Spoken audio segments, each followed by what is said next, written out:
Kabanata 3221. Palagi niyang itinuturing ang kanyang sarili bilang isang intelektual na tao.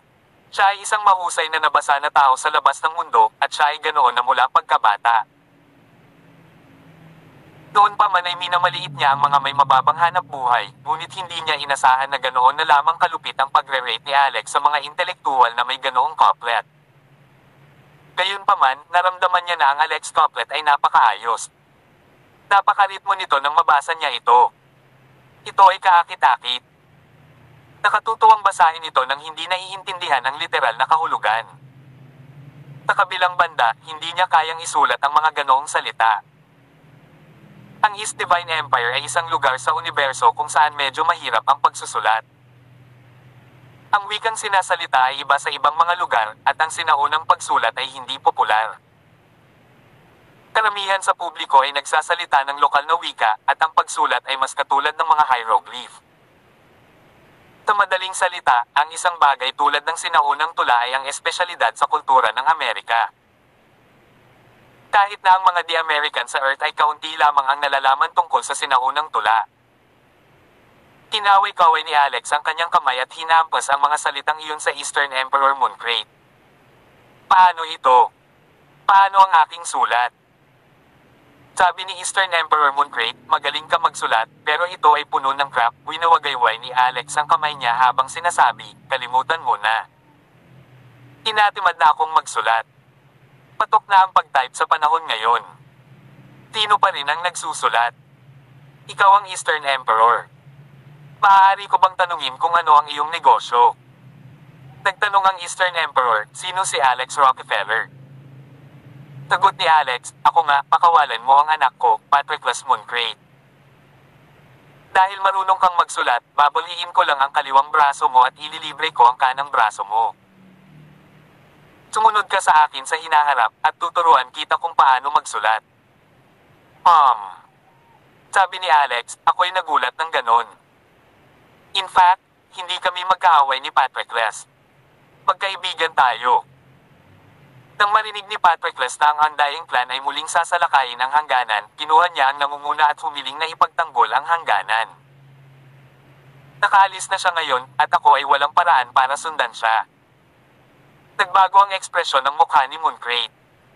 Nagpunta siya upang ipagtanggol ang undying plan. Nasaan siya? Dalhin mo ako doon. Northern Emperor Dust mula sa gilid na linya ay talagang hindi makatiis na tumingin sa mawkish Eastern Emperor. Kaya naman, sumigaw siya, bro, ang batang ito ay tuso tulad ng isang sorrow na walang salita ng katotohanan mula sa kanyang bibig. Kung makikinig ka sa kanyang mga salita, mahuhulog ka sa kanyang panlilinlang. Ang iyong anak, si Patroclus, ay malamang na ay nagdusa ng parehong kapalaran ng aking apo. Pinatay siya. Hindi. Naramdaman ko pa siya. Buhay pa ang anak ko. Habang nagsasalita ang Eastern Emperor, bigla niyang nakita si Luneth na nakatayo sa tabi ni Alex. Sa oras na iyon, sumenyas siya sa kanya.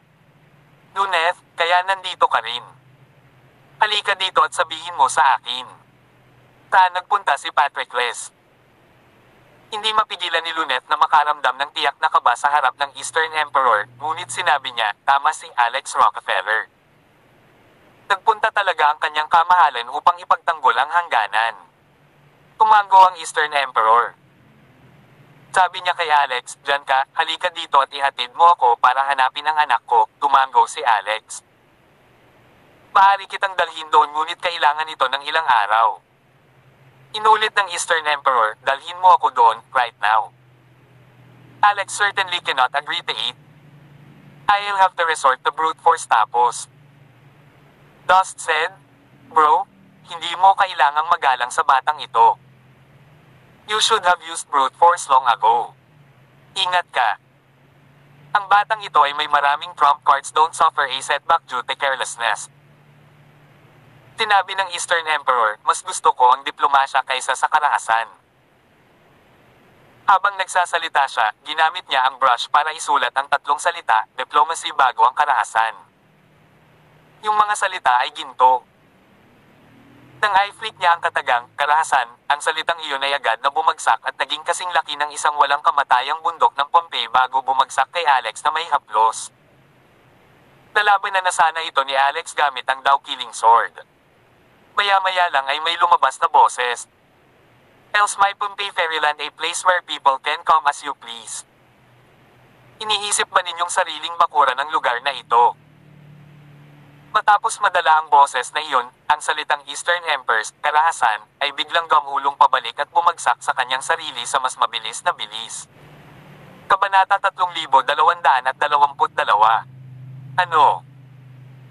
Ang Eastern Emperor ay hindi makapaniwala sa kanyang mga mata, lalo na dahil naramdaman niya na ang salitang pagurong ng karahasan ay mas mabilis at mas malakas kaysa sa nauna. Ang ligaw, napakalaking kapangyarihan ng batas na iyon ay higit sa 2 beses na mas malakas kaysa sa kanyang naunang salita. Sa isang iglap, nagbago ang ekspresyon ng Eastern Emperor. Sino ang maaaring makamit ang lawak na ito? Kailan lumabas ang gayong eksperto sa wasteland? Patayin. Ang Eastern Emperor ay nagsulat ng isa pang salita sa gitna ng kaguluhan. Ito ay ang salitang palibutan. Matapos isulat ang salitang surround, ito ay binaril at naging mga sinag ng itim na liwanag sa kalagitnaan. Pagkatapos ay bumuo ito ng isang hola at sinubukang kabkuban ang salitang karahasan. Gayunpaman, ang resulta ay lampas sa kanyang paniniwala. Boom! Tarat-tarat. Isang pagsabog. I-boomerang out. Ang mga salitang karahasan at ang salitang palibutan ng Eastern Emperor ay ganap na nabasag at naging ulan, bumaril patungo sa Eastern Emperor. Sa sobrang bilis ng mga ito ay nagtamo sila ng maraming sugat sa mukha ni Eastern Emperor Mooncrate, at ang kanyang mga eyeballs ay halos maputol na bago siya magkaroon ng oras upang mag-react. Namuo ang alikabok. Thud. Thud. Ang Eastern Emperor ay umatras ng 2 hakbang. Siya ay tumingin kahabag-habag na may gusot na buhok, at ang kanyang kumpiyansa at kalmado ay tumigil na umiral. Sa kanyang pananaw, tinitigan niya ang aborigine sa wasteland na parang langgam na madali niyang durugan anumang oras, pero ngayon, pakiramdam niya ay siya ang langgam na iyon. Sino te? Sino ba yan? Natigilan din ang mga nanunood.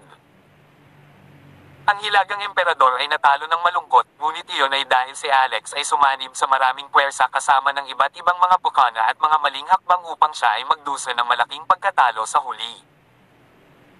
Ngunit ngayon, ang Eastern Emperor ay tunay na natalo, at ang susi ay hindi niya alam ang pagkakakilanlan ng kalaban. Napaisip din si Alex. Sino kaya ito? Tsaka parang narinig niya yung accent na yon. Lumabas ka. Nawala ang katahimikan ng Eastern Emperor Mooncrate at hindi na matikas. Ang dumudugo niyang mukha ay nagmukhang mas nakakatakot at nakakatakot. Naglunsad ka ng pag-atake, ngunit nagtatago ka. Ikaw ba ay isang gopher na hindi malantad sa liwanag? Kunin mo ang A*S over here dito. Umisi ang boses na iyon. Nakakatawa. Ilan lamang sa sansinukob ang naglakas loob na tawagin ang kanilang sarili bilang emperador. Sa palagay mo ba ay magagawa ito ng isang banal na emperador? Sino ang maglakas loob na tawagin ang kanyang sarili bilang isang emperador maliban kung siya ang hari ng mga Diyos? Nagmamayabang ka talaga ng walang hiya. Ang boses ng babaeng iyon ay hindi malamig, ngunit ito ay walang kapantay na rehas sa silangan. Ang mga tenga ni emperador ay parang isang sampal sa mukha. Mula sa pataas na pagkakasunod-sunod, ang cultivation level na lampas sa deity tier ay incarnate deity, false deity, heavenly deity, divine monarch, divine emperor, at divine sovereign. Pagkatapos noon, ito ay ang hari ng mga Diyos at ang kataas-taasang Diyos. Narating na ng Eastern Emperor ang kaharian ng Divine Emperor. Ang nagpakilalang Emperor ay hindi malaking bagay noong una. Gayunpaman, ang karangalan na titulo, ang Heavenly Emperor, ay lumitaw sa sinaunang panahon ng mundo. Ang Heavenly Emperor ay isang titulo ng cultivation level, ngunit ito ay isang karangalan na titulo para sa isang taong nag-iwan ng kanyang pangalan sa Heavenly Monument, isang pagkilala ng mga makalangit na batas sa malawak na universo pagkatapos na maabot ang Supreme God Realm at kontrolin ang pagka-Diyos ng isang tiyak na kataas-taasang Diyos. Takasong iyon, kahit na ang kataas-taasang Diyos ay tinawag na emperador. Sa kabilang banda, ang Divine Emperor ay mas mababa sa kataas-taasang Diyos. Kaya naman, gaano niya kalakas loob na angkinan ang kanyang sarili bilang emperador. Alam din ng Eastern Emperor ang tungkol sa parunggit na ito. Ito ay kumalat lamang sa mga lubhang mataas na antas ng mga tao, ngunit ngayon, isang babae na hindi pa nakikita ang mukha ang nagsabi niyan. Ang Eastern Emperor ay medyo natakot. This time, nagsalita ulit ang babae. Dahil mahal na mahal mo ang pagsusulat, susulat ako ng isang salita at hahayaan kang makilala ito. Isang puting ilaw ang biglang kumislap at isang salita ang marahang lumipad mula sa kawalan kung saan dumaan ang boses. Sa isang sulyap, masasabi na ito ay sulat ng babae. Ito ay magaan, ethereal, at elegante. Parang walang timbang. Gayunpaman, ang salitang iyon ay naging suppressed. Ang salitang sugpuin ay mas magaan kaysa sa salitang karahasan na isinulat ng Eastern Emperor, ngunit ito ay tila maliit din dahil ito ay masyadong maliit. Ang salita ng Eastern Emperor ay kumalat. Tulad ng isang bundok, ngunit ngayon, ang lumilipad na salitang iyon ay kasing laki lamang ng isang nasa hustong gulang. Magkaibang mundo sila kung ihahambing. Umisi ang babae sa tabi ng Eastern Emperor. Akala ko magsusulat ka ng ilang mga kahangahangang salita, ngunit ito ay isang maliit at masasamang salita lamang. Hindi ito kahit isang ikasampu ng salita ng aking emperador. Paano ka nagkaroon ng lakas ng loob na isulat ito? I break your word. Kabanata 3223. Inarang ito ng babae. Tumalon siya na may hawak na espada, sinusubukang putulin ang salitang iyon sa hangin. Gayunpaman. Klang. Isang malutong na tunog ang umalingaw-ngaw ang mahabang espada ay bumangga sa salita, nagbubuga ng sunod-sunod na kislap. Ang salitang iyon ay napakahirap, na para bang ito ay naging isang solidong katawan. Agad na naputol ng salita ang mahabang espada ng babae. Sa susunod na sandali, may mas nakakagulat na nangyari, ang katawan ng babae ay direktang hinigop sa salitang sugpuin. Holy moly!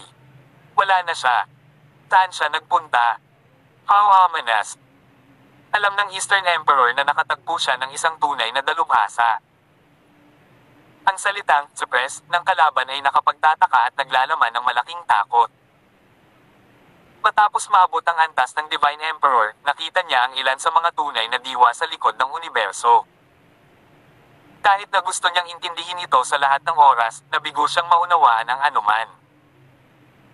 Sa sandaling iyon, ang maliit na salitang, sugpuin, ay naglalaman nito.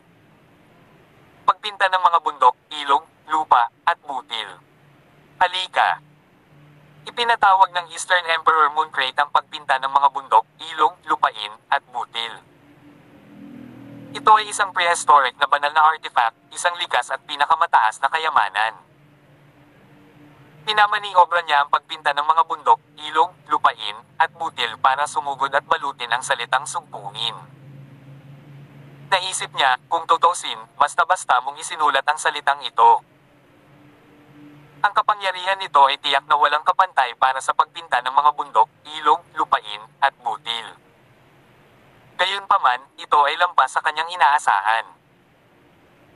Ang likas na kataas-taasang kayamanan, ang pagpipinta ng mga bundok, ilog, lupain, at butil, ay bumalot sa salitang, sugpuin, ngunit hindi nito napigilan ang pababang landas nito. Malakas itong bumagsak sa emperador ng silangan kasama ang pagpipinta ng mga bundok, ilog, lupain, at butil, kung kaya't siya ay nahiga sa lupa at hindi makabangon kahit anong pilit niya. Ito. Natigilan ang Hydra ng Northern Emperor. Ang Eastern Emperor, isang paghiral sa kanyang antas, ay hindi inaasahang napigilan, ganoon din, sa isang galaw. Siya ay malamang na hindi mas mahusay. Sa sumunod na segundo, nagmamadali siyang kumawala. Gayunpaman, tinitigan siya ng babaeng iyon at sinabing, yung may 8 ulo, pinayagan ba kitang umalis? Ang isa sa mga ulo ng Hydra ay natangay ng kanya na pinapagana ng batas, na nag-iwan lamang ng 8 ulo sa katotohanan. Nanlamig ang katawan ni Dust. Siya ay tumingin mamatay ang natitirang itim na damit na gwardya ayok sa dismaya. Ilang sandali, hindi siya naglakas loob na gumalaw. Naunawaan niya ang isang bagay, napakadali para sa isang pag-iral na maaaring basta-basta supulan ang Eastern Emperor na supulan siya. Mas mabuting manatili siya sa likod para sa pagkakataong mabuhay kaysa tumakas at mapugutan ng ulo. Tumangala si Dust sa langit habang sinasabi, "Senyor, hindi ako marunong magsulat." Sa totoo lang, medyo mahirap para sa ahas na tulad mo na magsulat. Lumapit ang boses na iyon. Kaysa, isang figure. Hindi, dalawang figure ang dahan-dahang lumilitaw sa kawalan. Ito ay isang batang babae at isang matandang babae. Ang batang babae ay malinaw na si Phoenix Rowan, samantalang ang matandang babae ay naging Crazy Crone. It's the Crazy Crone. It was the Crazy Crones all along just now. Naalala ito ni Alex. Kahit na narinig ni Alex ang Crazy Crone na nagsasalita ng ilang beses sa kanyang nakakabaliw na estado, siya pa rin naalala niya ang boses niya. Hindi nakakagulat na parang pamilyar ito. Ang Crazy Crone ay bumaba ng hakbang-hakbang. Isang purple formation blueprint ang lumitaw sa ilalim ng kanyang paa sa bawat hakbang. Ang mas nakakagulat, nagbabago ang mukha niya sa tuwing humahakbang siya. Tumingin siya parang 70 o 80 taong gulang na baliw na hag na may gusot na kulay abong buhok sa una, ngunit naging mas bata siya ng ilang taon sa bawat hakbang. Pagkatapos gumawa ng 7 o 8 hakbang, siya ay ganap na naging isang napakagandang babae. Maging ang magulo niyang buhok ay naging ethereal, magandang mala-waterfall na buhok. Tumingin si Alex sa kanya. Yung babaeng nasa bangungot. Kabanata 3224. Natigilan ang lahat ng naroon. Nabawi niya ang kanyang kabataan. Hindi naman pwedeng ganon kabilis, di ba? Nagbago siguro siya ng anyo. Ganito siya noong una. Tanging ang gayong paliwanag ay kapanipaniwala. Gayunpaman, mabilis na nabaling ang atensyon ng lahat kay Phoenix Rowan. Siya ay bata pa, maganda, at walang katulad na kaakit-akit, lalo na ang pangalan ng babaeng ito na minsang sumikat sa universo. Siya ay dating target na hinabol ng henerasyong iyon, ngunit ngayon, ang buong henerasyong iyon ay matanda na o patay na. Samantala, kapansin-pansin pa rin siya. Maganda tulad ng dati. Hindi ako makapaniwala na siya yon. Ang Little Divine Phoenix, Phoenix Rowan. Maraming tao sa karamihan ang nakapasok sa mundo ng Amerika mula sa kalawakan matapos mawala ang epekto ng Immortal Slaying Sword Formation, kaya hindi pa nila nakita ang kanyang hitsura sa Mount Yukon. Sa sandaling iyon, nagsimulang sumigaw ang hindi mabilang na mga tao. Ang Little Divine Phoenix ay talagang buhay. Akala ko matagal na siyang pumunta sa Abyss kasama si Grand Emperor Rowan at ang Phoenix Empress. Ang Little Divine Phoenix. Hindi nakakagulat na ang Eastern Emperor at ang Northern Emperor ay pinigilan sa estadong ito. Ang kasalukuyang 3 hari at 5 emperador ay walang tao sa harap ng Little Divine Phoenix, hindi ba? Sa kasalukuyan, ang Divine Monarch Vermilion Bird ay biglang humakbang at yumuko habang sinasabi, Isaac Vermilion mula sa tribo ng Vermilion Bird ay nagbibigay ng kanyang paggalang sa Little Divine Phoenix, Sectmaster Zomer. Hindi kalayuan si Taika. Natigilan siya sa narinig. Pagkatapos ay yumuko siya at tinitigan ang nakabatay na babae na may isang pares ng mga mabilog na mata. Ikaw ba si Sectmaster Zomer? Ang mature Empress, Zuri Zomer. Niyugyug ni Divine Monarch Vermilion Bird ang kanyang katawan at nagmamadaling sinipa si Taika. Pagkatapos ay sinaway niya si Taika, masama ka bang magsalita? Ang mature Empress mismo ay isang provocation sa mga tao. Ito ay dahil si Zuri ay talagang mature na kapatid sa tuwing siya ay nagpapakita. Higit pa rito, mayroon siyang kilalang libangan, mahilig siyang maligo. Kailangan niyang maligo ng ilang oras araw-araw. Ito ay hindi partikular na labi sa bilog ng mga Diyosa. Sa bagay, maraming Diyosa ang naliligo araw-araw. Gayunpaman, napakataas ng mga kinakailangan ni Zuri para sa mga bathtub. May bulong-bulungan na si Zuri ay may bathtub na gawa sa napakabihirang material sa universo, fragrant jade, isang magandang natural na jade na ginawa sa Shire Realm. Kahit na hindi ilagay ang mga sariwang bulaklak at pabango sa bathtub na gawa sa jade na iyon, ang katawan ng isang tao ay magiging mabango at ang buong balat ay magiging mas makinis kaysa sa jade pagkatapos maligo. Iyon ay hindi lahat ng tea. Tinabi ng alingaw-ngaw na ang bathtub ni Zuri ay ganap na hinukit ng mga blueprint ng pagbuo. Ang pagligo ay katumbas ng pagtatanim. Ang isang oras na palaigo ay maihahalin tulad sa paglilinang ng husto sa loob ng isang buwan. Ang bulong-bulungan ay may isang puwersang larangan ng oras na tila pumapalibot dito, kung saan ang isang oras sa labas ng mundo ay katumbas ng ilang araw sa loob. Naalala lang ni Taiken na si Zuri ang mature empress. Kung tungkol sa tunay niyang pangalan, hindi niya kaya alalahanin. Pagkatapos siyang turuan ng Divine Monarch Vermilion Bird ng leksyon, natakot siya at nagmamadaling nagtanong, ano? Dapat ba kitang tawagan noon? Nakalimutan ko na. Sabi ni Divine Monarch Vermilion Bird, syempre, Bathing Empress ang tawag sa kanya. Ano? Naliligo. Isang dulas ng dila. Isang dulas ng dila. Ito ay ang Pompey Empress. Paumanhin. Techmaster Zomer, pasensya na. Niligaw ako ng piping tigre na ito. Techmaster Zomer, ang aking lolo ay minsan ay nagkaroon karangalan na manatili sa tabi mo at sama-samang labanan ng Undying Clan. Techmaster Zomer, ngayong nakilala kita, nararamdaman ko ang isang partikular na intimacy na parang nakilala ko ang aking mga kamag-anak.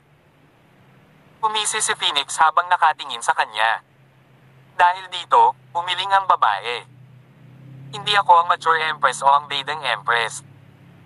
Si Sectmaster Zomer ang tinutukoy mo ay hindi rin ako. Did I? Napagkamalan ba kitang iba? Pinandilatan ni Taike si Divine Monarch Vermilion Bird, Old Vermilion Bird, anong problema sa mata mo? Naging short-sighted ka na ba pagkatapos silipin iyong naliligo na babaeng Vermilion Bird sa mariposa? Magwala ka. Nairita at namula si Divine Monarch Vermilion Bird. Tuluyan na niyang inilantad ang sarili niya. Kasalanan niya iyon. Kabanata 3225. Pagkatapos, sinabi ng babae, Sectmaster Zomer, ang tinutukoy mo ay ang aking nakababatang kapatid na babae dito. Nakababatang kapatid na babae. Nagulat si Divine Monarch Vermilion Bird. Ikaw ang matanda. Saria Zomer. Tumigil sa pagsasalita ang babae. Sa halip, itinoon niya ang paningin kay Alex. Bahagyang hakbang ang ginawa niya. The next second, she appeared in front of Alex. Nagkita na ba tayo dati? Sa sandaling iyon, alam na ni Alex ang kanyang pagkatao. Siya ang kamanghamanghang babae na lumikha ng libingan ng espada sa Pompey Fairyland, Saria Zomer. Sa kanyang sorpresa, ang Crazy Crone ay si Saria Zomer. Siya ay isang powerhouse sa parehong panahon bilang Grand Emperor Rowan at ang Phoenix Empress, ngunit sa parehong oras, naalala din ni Alex na nasaksihan niya ang isang hindi kapani-paniwalang trahedya na eksena sa kanyang bangungot, namatay ang kanyang asawa, at namatay din ang kanyang anak sa kanyang mga bisig. Nakita ni Alex na nahulog siya kawalan ng pag-asa at kawalan ng kakayahan sa bangungot na iyon at hindi niya maalis ang sarili mula rito. Senyales iyon na wala ng pag-asa sa kanyang kinabukasan at buhay. Sa isiping iyon, naging mahabagin, maamo, at maingat pa nga ang tingin ni Alex habang nakatingin sa babae. Talaga. Senior, nagkita na tayo dati. Sabi ni Alex, at saka, maraming beses na tayong nagkita. In fairness, matagal na akong patay kung hindi dahil sa'yo. Tumingin sa kanya si Saria at tumango. Naaalala ko. Ikaw ang gumising sa akin. Siya ay nagsasalita tungkol sa bangungot na iyon. Tumango si Alex. Senior, move on. They also wished you could live well, maging si Phoenix ay hindi maintindihan ang usapan ng dalawang tao. Tumingin siya kay Saria bago tumingin kay Alex. Kawakas, parang may naintindihan siya. Nang tumingin siya sa mga tao sa paligid, napabuntong hininga siya. Ang mga mata ni Saria ay naging lubhang matigas ngunit nakakatakot. Tinabi niya, tama ka. Talagang dapat akong mamuhay ng maayos. Papatayin ko ang bawat isa sa Undying Clan. Ito ang aking pasya na mabuhay. Ikaw ba ang binhi, hindi ba? Masyado pang maaga para sabihin yan. Hindi pa natin alam ang binhi hanggang sa huli. Phoenix, at sinasabi kong ikaw ang binhi, pagkatapos ay ikaw. Mula ngayon, ang sinumang maglalakas loob na humawak sa iyo ay magiging isang kaaway ko, Pompey Fairyland, ang Stormer Sect, pati na rin ang universo. Nang bigkasan ni Saria ang mga salitang iyon, isang nangingibabaw na aura ang nagmumula sa kanya na nagpapakita ng hindi mapag-aalinlangan ng momentum. Tila nakita na naman ni Alex ang lupang iyon na puno ng dugo at mga bangkay. Ito ay isang bangungot na mundo kung saan isang tao ang nakaligtas. Lumapit si Phoenix. Tinuro niya sina Lena at Sion. Kayo, halika dito. Hindi nakilala ni Sion si Phoenix dahil mababa ang seniority niya. Gayunpaman, kilala siya ni Lena at mukhang nasa sabik. Tila mas matanda siya kay Phoenix, ngunit masunurin siyang sumanyas, Tita Saria. Ang ama ng Phoenix ay lolo ni Lena, samantalang ang Phoenix ay ang ika-13 anak na babae ni Grand Emperor Rowan. Normal lang na tawagin siya ng ganoon. Inaila ni Phoenix ang kamay ni Lena. Come to think of it, mahigit 5 milenyo na ang nakalipas mula noong huli nating pagkikita. Lena, buhay pa ba ang nanay mo? Umiling si Lena at mahinang sinabi, matagal nang namatay ang aking ina. Hinawakan ni Phoenix ang ulo niya. Nagdusa kayo. Umiling muli si Lena. Tita Saria, mas nahirapan ka ng labis. Kabanata 3226. Umiti si Phoenix nang walang sinasabi. Maaaring hindi ito alam ng iba, ngunit bilang bahagi ng pamilya Rowan at isang kalahok sa nakaraang kaganapang ito, mayroon pa rin siyang kaunting impormasyon. Pinamunuan ng kanyang mga magulang ang isang grupo ng malalakas na mandirigma at umalis sa universo na ito, ngunit alam nilang kailangan nilang mag-iwan ng ilan kung sakali. Kung ang sitwasyon ay pagbabago, kailangan nila ng malalakas at malalakas na mandirigma para protektahan ang universo at talunin ang undead sa sandaling tumalikod sila. Isa si Phoenix sa mga taong ito. Pagkatapos ay tumingin siya kay Sion at nagtanong, kabahagi ka rin ng Rowan bloodline. Mula sa royalty ng Nine Tails, tama ba? Tumanggaw si Sion.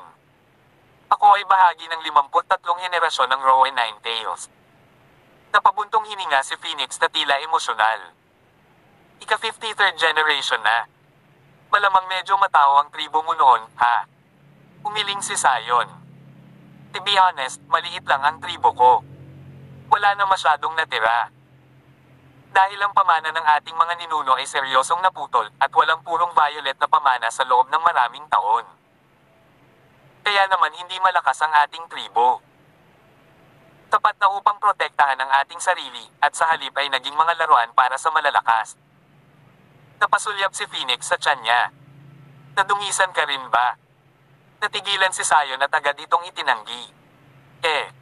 Ay hindi. Ako iyon. Hindi, siya ang may gawa nito sa akin. Pagkatapos ay tinuro niya si Alex. Naku ninuno, sinamantala ako ng B** start na yan. Hinipnotis mo niya ako sa kakinuha ang virginity ko habang tulala pa ako. Sa kanya ako pinilit na maging alipin niya. Ancestor, pwede mo ba akong tulungan? Umiling si Phoenix. Hindi. Kailangan mong maghiganti sa iyong sarili. Ang iyong tribo ay palaging inuuna ang mga pamana at nawalan ng kakayahang lumampas sa iyong sariling mga limitasyon. No wonder naging mahina ka. Malapit nang maging kasaysayan ng Nine Tails kung ang lahat sa iyong tribo ay aasa sa mga bagay na iniwan sa iyo ng iyong mga ninuno. Noong una ay naisip ni Sion na matutulungan siya ng kanyang ninuno na turuan si Alex ng leksyon, lalo na kung gaano kalakas si Phoenix. Gayunpaman, siya ang napag-aralan ng leksyon. How frustrating. Noon lang, pinanood niya ang kanyang bata at napakagandang ninuno na lumapit kay Alex at sinuntok siya mismo sa dibdib. Sabi ni Phoenix, binubuli mo ngayon ang mga babae sa pamilya ko, ikaw ba? Sa kabila nito, tila wala man lang siyang lakas sa suntok na iyon. Ang pagtawag dito ng suntok ay labis na ang pagtatansya nito. Nagulat si Sion. Ancestor, o you and Alex have some kind of undescribable secret. Sa kabilang banda, hinawakan siya ni Alex sa palso, walang balak bumitaw. Hindi lang si Sion ang nabigla. Maging si Lena ay hindi makapaniwalang nakatingin sa kanila. Pakiramdam niya ay may 10,000 langgang na tumatakbo at sumisigaw ng hysterically sa kanyang puso. Thus my beloved. May lihim na relasyon sa kanya. Sa totoo lang, sinusuri ni Alex ang palso ni Phoenix. Anong ginagawa mo? Natigilan din si Phoenix. Hindi niya inaasahan na hahawakan ni Alex ang kanyang palso. Sa tingin niya ba ay katulad ako ng ibang babae niya? Pog, this jerk. Pero mukhang matigas si Alex. Phoenix, since kapatid ka ni Blaze, at pamangkin ko siya, ibig sabihin dito mo rin ako. Nangako ako kay Blaze na aalagaan kita ng mabuti. Tingnan mo na lang ang sarili mong katawan. Tinuri ko ang iyong palso at napansin na ang iyong katawan ito ay halos nasa limitasyon nito. Ang tito ko. Pagwala. Inis na binawi ni Phoenix ang kamay niya. Kapatid ko ang kapatid ko. Ilang beses na siyang nag-reincarnate sa puntong ito, so how could you rank your seniority that way? So, hindi ba kapatid mo si Blaze? Siya nga. Taka ako ay tito mo. Kabanata 3227. Parang mababaliw si Phoenix. Bilang anak ng dalawang emperador, marami ang akto na parang nakita nila mismo ang Diablo kapag nakatingin sa kanya. Ngunit ang brat na ito dito ay sinusubukang samantalahin sa kanya kahit na. Hindi ka ba natatakot sa akin? Bakit naman ako matatakot sa pamangkin ko? Natahimik ang babae, pinilit ang sarili na kumalma. Pagkatapos ay itinuro niya ang East Emperor na pinipigilan at ang North Emperor ay tahimik na nanginginig sa takot. Pag-usapan muna natin ang mahahalagang bagay. Paano mo pinaplano ang pakikitungo sa kanila? Napansin ko na nakuha mo ang lahat ng mga pormasayon sa Pompey Fairyland. Maaari mo bang subukan? Tanong ni Alex, sa tingin mo ba gagana ito?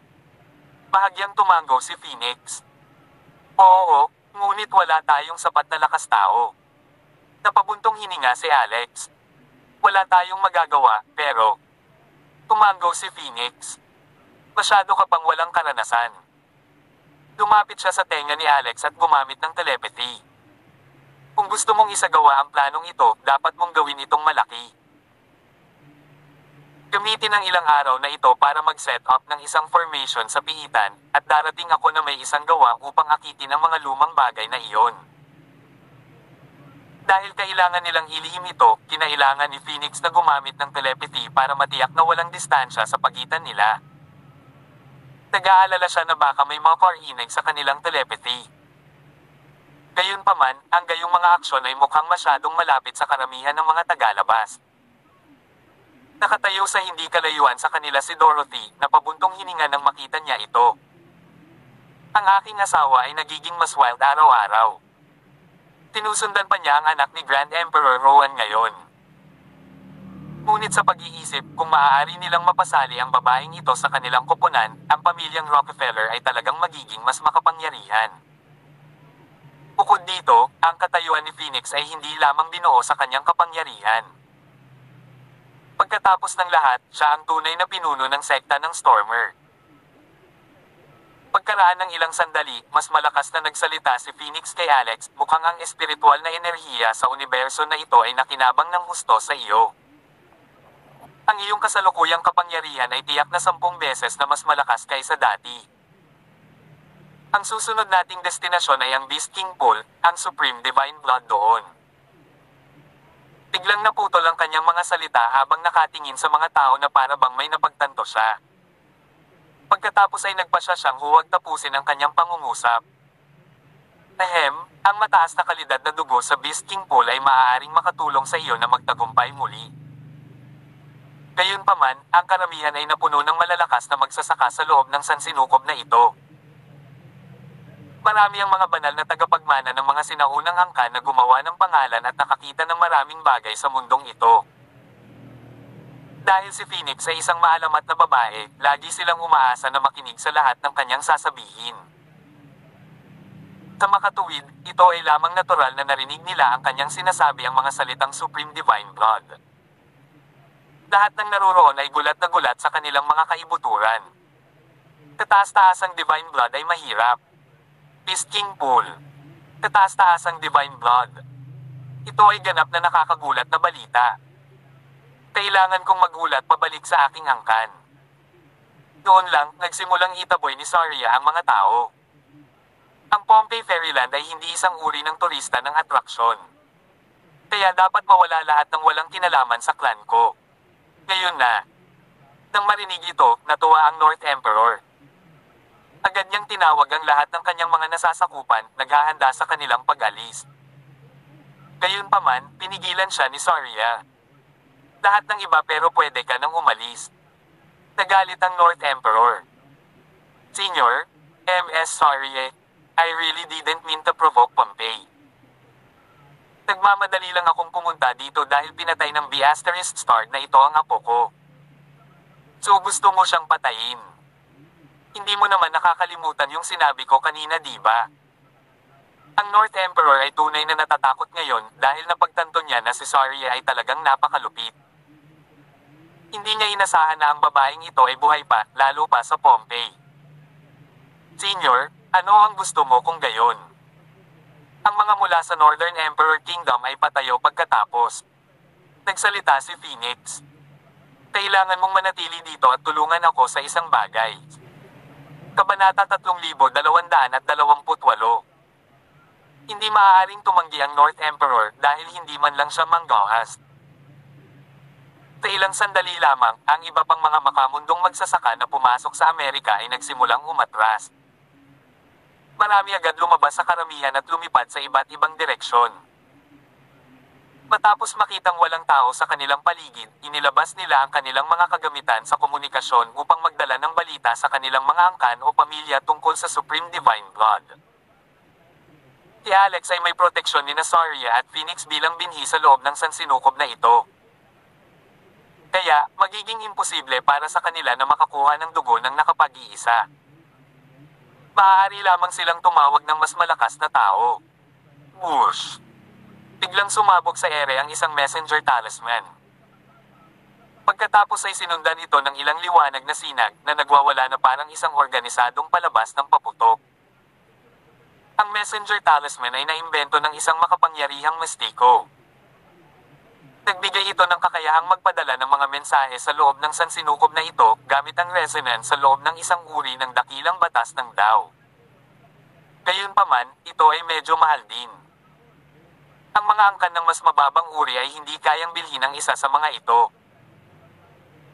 Ngunit ngayon, marami sa mga anting-anting na ito ay itinatapon na parang lumaki ang pera sa mga puno na nagbibigay ng lahat sa Pompeii isang magandang palabas. Malumanay na napangiti si Phoenix nang makita ang isang malapad na mga anting-anting ng mensahero, lumingon kay Alex. Malapit nang makuha ang mga big shots. Ang kailangan lang nating gawin ngayon ay i-set up ang Dragon Door Formation at hintayin silang makapasok. Ang bitag mismo. Mukhang wala siyang pakialam na malapit din ang East Emperor at North Emperor. Matapos marinig ito, ang dalawang emperador ay natigilan. Ang Supreme Divine Blood ay peking balita. Tinusubukan lang nilang akitin ang mga makapangyarihang nilalang sa loob ng universo na kumuha ng pain. Polish asterisk D. Ano? Ano ang sinusubukan nilang gawin? Nagkatinginan ng dalawang emperador, nakikipag-usap sa pamamagitan ng banal na kamalayan. Dapat ba nating ipaalam sa mga taong iyon na huwag mahulog sa bitag na ito? Tapos ano? Ililigtas ba nila tayo? As if naman. Kahit na malaman ng ibang mga emperador at hari ang tungkol sa sitwasyon natin ngayon, ang gagawin lang nila pumalakpak at tumawa. Baka subukan pa nilang salakayin ang ating mga imperyo. Kung ganoon, bakit natin sasabihin sa kanila noon? Ngayong napunta na tayo sa kanilang mga kamay, tayo. Baka mauwi tayo sa front lines kapag lumaban sa undead. Imbes na mapilitan, bakit hindi na lang? Dahil sabihin ng East Emperor na pinakamahusay na lumaban ng buong buo sa halip na pilitin na harapin ang kamatayan. Dahil ang dalawa ay mga banal na emperador, walang maraming tao na mas malakas kaysa sa kanila sa puntong ito. Hanggat makakatulong ang North Emperor, tiwala ang East Emperor na masisira niya ang mga seal sa kanyang katawan. Pagkatapos nito, maaari nilang gamitin ang pagpinta ng mga bundok, ilog, lupa, at butil upang makatakas. Pagkatapos noon, magkakaroon sila ng maraming paraan upang ibalik ang mga talahan na yan, lalo na kapag maaari silang magtago mula kay Alex at sa iba pa. Gayunpaman, malinaw na nagkamali ang North Emperor. Hindi lamang niya tinulungan ang ex-emperor, ngunit lumingon din siya sa Phoenix at sinabing, Miss Phoenix Rowan, nakamit ko na sa wakas ang isang epiphany. Humanga na ako sa kadakilaan ng mga magulang mo. Ngayong sinusubukan ng Undead Clan na sumalakay muli, bilang bahagi ng universo na ito, handa akong pangunahan ang Undead Invasion. If nang marinig ito, agad na samuka si Mooncrate ng isang subo ng dugo. Hindi naman talaga siya galit, na-trigger lang sa mga salita ni Dust. Dahil nasugatan na siya, hindi na niya ito napigilan. Dust, nababaliw ka na ba? Spearhead the invasion of the undead. What makes you think you can block them off? Baka mapatay pa tayo. Nagsalita si Mooncrate sa pamamagitan ng telepathy, na nakitang medyo katawa-tawa ang desisyong ito. Ang takip silim ay tila nalilito. Hindi ba ikaw ang gumawa ng desisyon na ito? Sagot ni Mooncrate. Kailan ko pa nasabi yan? Tinadya kong tulungan mo akong makaalis dito at sabay na tumakas. Pagkatapos ay maaari nating harapin ang mga ito ng palihim at sakupin ang inisyatiba. Ha? Bakit hindi mo sinabi kanina? Pwede pa naman tayong magbago ng isip, diba? Pagkatapos sabihin niyon, napansin ng East Emperor si Saria na dahan-dahang lumalapit sa kanya. Sa kanyang mga kamay ay isang napakabigat na sandata. Noong una niya itong inilabas, parang hindi niya ito madala ng maayos. Kaya naman bumagsak na lang ito sa lupa. Sa hindi inaasahang pagkakataon, nauwi sa pagsabog ng lupa. Kabanata 3229. Agad itong lumikha ng isang malaking hukay. Si Mooncrate ay natigilan at nag-aalala sa parehong oras. Ikaw, Senior, anong ginagawa mo? Kalmadong sagot ni Saria. Sa tingin mo ba hindi kita naririnig gamit ang telepathy? Gusto mong sakupin ang inisyatiba, ha? Ano ba kasing naisip mo? Nabigla si Mooncrate, hindi niya inaasahan na narinig ni Saria ang lihim niyang plano. Sa sobrang suwi mo, bakit ka namin hahayaang mabuhay? Pagkatapos ay itinaas ni Saria ang napakabigat na sandata na iyon. Sa sandaling iyon, tumigil ang puso ni Mooncrate. Mapuro lang sandata, hindi man lang sumabog sa lakas na parang normal na sandata lang. Mas mukhang talam, hugis sibat. Gayunpaman, naramdaman ni Mooncrate na parang ang kanyang kaluluwa nanginginig sa takot habang kaharap ang sandata na ito. Hindi pa niya naramdaman ang matinding takot sa kanya noon. Paghintay. Sa sobrang takot niya ay nag-check out siya. Matapos mabuhay hanggang sa kanyang pagtanda at pagsasanay sa kanyang kasalukuyang antas ng paglilinang, nakuha niya ang lahat ng kayamanan, kagandahan, at yaman sa mundo. Kaya naman, nangangahulugan iyon na makukuha niya ang anumang gusto niya. Kaya naman mas pinahahalagahan niya ang kanyang buhay kaysa sinuman. Talagang ayaw niyang sumuko sa kanyang buhay. Sa pinakahuling sandali, agad siyang nagmakaawa. Sandali, inaamin ko ang pagkatalo ko. Please don't kill me. I'm willing to block off the undead as well. I'll be on the front lines to protect this universe. Ang sandata ni Saria ay tumama sa lupa, 10 sentimetro lang ang layo mula sa kanyang ulo. Taka lang. Rumble. Isang lindol ang biglang naganap sa Pompey Fairyland. Ang tubig sa paligid ng isla ay pumutok ng daan-daang metro sa hangin pati na rin. Bagamat nakaligtas ang North Emperor, mukha siyang ganap na gulo, lalo na ang kanyang medyo masungit na mukha. Mukhang naapektuhan ito ng malaking halaga ng enerhiya. Parang basag-basag ang kanyang mga tampok, at ang kanyang buong mukha ay basang-basa sa dugo. Siya ay tumingin ganap na kaayla hilakbot. Natigilan ang lahat ng nasaksihan nila ito. Maging si Phoenix ay tila nabigla. Tita Saria, ito ba? Yung armas. Alam niya na nagtayo si Saria ng sword grave para lang pinuhin ang isang banal na sandata. Bukod dito, ang mismong sandata na iyon ay ang mystical treasure ng kanyang ama, ang Immortal Butcher. Tumanggaw si Saria. Yep, this is it. After refining it for so many years, sa wakas natapos na rin. Pero, lumagpas na sa expectations ko ang oras, kaya medyo natagalan ako kaysa sa dapat. Kaya lang may kaunting flow. Anong kapintasan? Ang Phoenix ay walang kasing karanasan sa Saria pagdating sa armas. Tagot ni Saria. Sobrang bigat. Tanong ni Phoenix, gaano ba ito kabigat? Itinaas ni Saria ang espada gamit ang dalawang kamay. Nakahinga lang siya bago niya kinailangan muli itong ibaba. Umiling siya. For years I've been stuck in that nightmare, hindi makalaya. Kaya't ang espada ay natapos na sumisip-sip ng 2,000 taon pa ng sword essence. Ang kasalukuyang timbang nito ay halos 500,000 kilo. Nahiwang nakanganga ang bibig ni Phoenix, hindi mahanap ang mga salita para ipahayag ang kanyang pagkabigla. Ang gayong mabigat na sandata ay magiging isang pabigat lamang, lalo pa ang kakayahang pumatay ng mga kaaway. Hindi ko akalain na magagamit ito ng aking ama. Why don't I have a go at it? Biglang may boses na pumapasok. Si Alex iyon. Kabanata 3230. Gusto mong subukan. Tinitigan ni Phoenix si Alex na halatang nagdududa.